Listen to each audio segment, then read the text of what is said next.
Começa agora o programa Haddad Presidente 13. A vida daqui era a vida de sofrimento, nós não comia nada. Era a vida de escravidão. Não tinha água, não tinha nada. Porque nós vivíamos isolados, não tinha uma ambulância para pegar um doente. Ninguém tinha alegria. E depois que o Lula entrou, mudou muito na vida das pessoas. Visitar o Nordeste é mergulhar na alma do governo Lula. As marcas de Lula estão por toda a parte do Brasil, mas aqui no Nordeste elas estão muito fortes. Aqui, Lula realizou um verdadeiro trabalho humanitário, com ações e oportunidades para milhões de pessoas saírem da miséria, da fome e até da sede. Botou água pra nós. Criou a cisterna, Bolsa Família. Nós tivemos luz. Deu moradia pra muita gente. Tudo bem? Beleza? Lula nasceu aqui e sofreu na pele o flagelo da fome. Voltou presidente e resgatou a dignidade dessa gente. E também para realizar grandes obras de construção que deram emprego e mudaram a cara e a vida dessa região. Tudo bem? É com a senhora? E aqui, todo mundo está estudando, indo para a escola. Eu participei dessa revolução como ministro da Educação do Lula. Em 12 anos fizemos mais escola técnica que eles fizeram em 100 anos. Em 12 anos colocamos mais jovens na universidade do que eles colocaram em 100 anos. Não é à toa que o Haddad ficou 7 anos no ministério e se transformou no ministro mais importante desse país. Essa afinidade, essa relação que dá confiança às pessoas. Graças ao governo Lula eu consegui me formar, né? Abriu o ProUni para que a gente pudesse ter direito a uma escolaridade, uma faculdade. Vamos acabar com a bagunça do governo Temer, retomar as obras, retomar os programas sociais e gerar milhões de empregos. Vamos fazer o Brasil feliz de novo. Nós somos o grito pela justiça. Nós somos o time do presidente Lula. Nós vamos ganhar essa eleição pelo Lula e pelo povo brasileiro. Datafolha confirma. Haddad cresceu 9 pontos e já está em segundo lugar rumo ao segundo turno. Lula é Haddad é Lula. Se é o homem de Lula, é o nosso homem. É 13? Olha lá, uma ideia ninguém pode aprisionar. Um sonho cada vez mais livre, acesa a esperança vive. Haddad é Lula lá, chama. Boa noite, minhas amigas, boa noite, meus amigos. O Brasil Feliz de Novo está no ar. Hoje, mais uma vez, recebemos aqui Fernando Haddad para falar sobre as propostas da coligação O Povo Feliz de Novo e para debater o futuro do Brasil. Boa noite, Haddad. Boa noite, Pedro. Boa noite, Haddad. Boa noite, Nádia. A gente já falou sobre como as histórias de quem é beneficiado pelos programas de inclusão social são tocantes e motivadoras. Mas vamos assistir alguns depoimentos que comprovam a mudança que o ProUni provocou nas vidas de jovens de periferias. Eu até comento da gente falar que o Lula é bom, que o Lula não é bom. Nem precisa a gente falar. A gente está vendo, nós estamos sentindo. E a gente, como população pobre, que precisa ter um político sério, que olhe pra gente, sabe? Que olhe para as pessoas que mais precisam, que a gente não tá vendo isso mais. Essa vontade de ajudar o povo, essa vontade de fazer com que a gente cresça, né? Acho que o mapa da pobreza que o Lula conseguiu, da fome, praticamente extinguir, está começando a voltar tudo novamente. Se você não tem empregabilidade, se você não tem um curso técnico, se você não tem a formação, você vai viver de quê, gente? Entendeu? Então, Bolsa Família não é para preguiçoso, não é Bolsa Esmola. Realmente é uma ajuda muito grande. Às vezes é um valor que a gente acha que é pequeno. Ah, como é que a pessoa vai sobreviver com 200, com 240? Sobrevive, porque eu mesma sobrevivi. E eu usei esse dinheiro do Bolsa Família para poder progredir. Depois do Bolsa teve o PAC, que realmente foi essa minha casa, uma dignidade, né? Então só de você, assim, sair da miséria, realmente foi muito bom. Passei no ProUni, ganhei uma bolsa pelo ProUni integral, aí me formei em administração, assim, foi maravilhoso, porque a educação modifica, né? E se não fosse os programas de Lula, teria sido tudo diferente. Não adianta tentar evitar que eu ande por esse país, porque tem milhões e milhões de Lula. Ver essas realizações e ouvir essas histórias dão mais motivação para você continuar a lutar e buscar mais mudanças e buscar mais soluções? Não, sabe o que o governo Lula ensinou? Que tem jeito. Uma coisa simples assim, tem jeito. Eu encontrei recentemente no Nordeste uma menina que veio com os olhos marejados, dizendo o seguinte: eu fiz o ProUni, eu sou filha de agricultores e hoje eu sou professora da Universidade Federal de Goiás, de Direito Constitucional. Olha o salto que essa moça deu. E ela fez ProUni e é professora de uma federal. Por quê? Porque as federais também foram ampliadas. Então não foi uma escolha ProUni ou expansão das universidades públicas. Foi uma expansão total. Tudo crescia, tudo germinava. Bastava aguar um pouquinho ali que as coisas aconteciam. Mas o senhor pode explicar de que maneira a gente ainda pode ampliar mais ainda o acesso? Olha, está mais fácil agora. Por quê? Nós temos uma rede de universidades instalada que, com um pouquinho de recurso, elas concluem algumas obras que o governo Temer parou.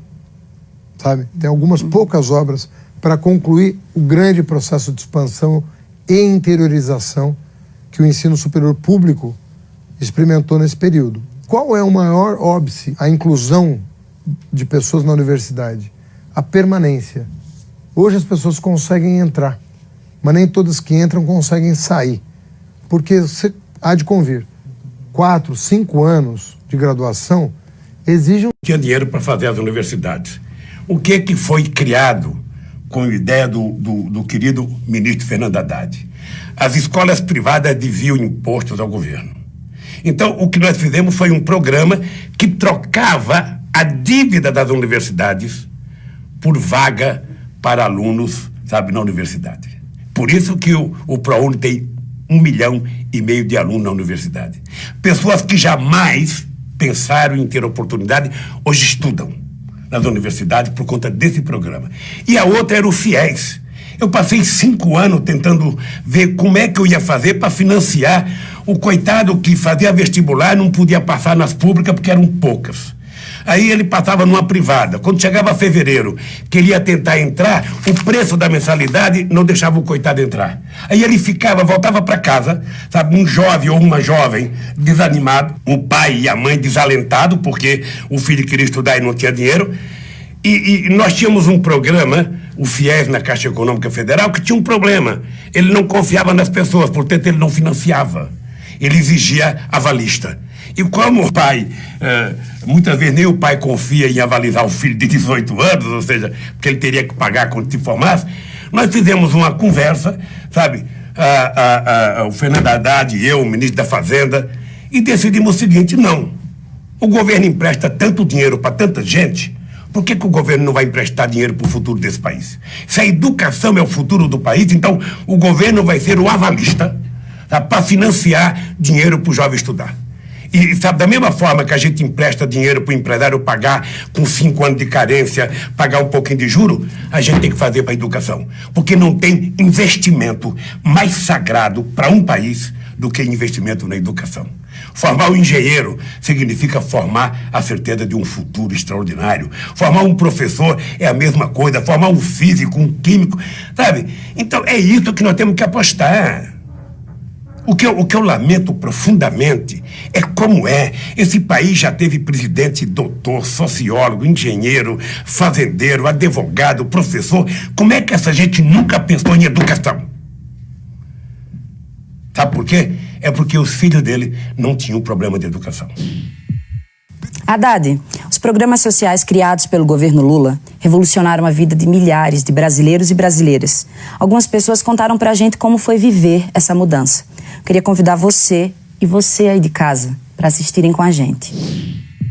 Eu sou de uma família de origem pobre, quando eu tinha por volta de uns 11 anos mais ou menos, e a gente ia ali para aquela avenida tomar conta de carro, e ali iniciou o momento que eu comecei a trabalhar para ajudar dentro de casa. E a gente sempre morou na favela, então eu lembro perfeitamente da minha mãe saindo para trabalhar para trazer a janta. Ela teve filho muito cedo, com 14 anos de idade, só que ela sempre teve um sonho muito grande de estudar. Só que não tinha como. Como que você vai entrar numa faculdade? Pensar na possibilidade de um jovem que trabalhava, que sempre estudou na escola pública, para entrar era algo muito difícil. Com 8 anos de idade, eu lembro de querer ser jornalista. E eu tinha vontade de mostrar o que, na verdade, tinha na favela, que não era só bandido, que não era só droga, que tinha potência aqui dentro.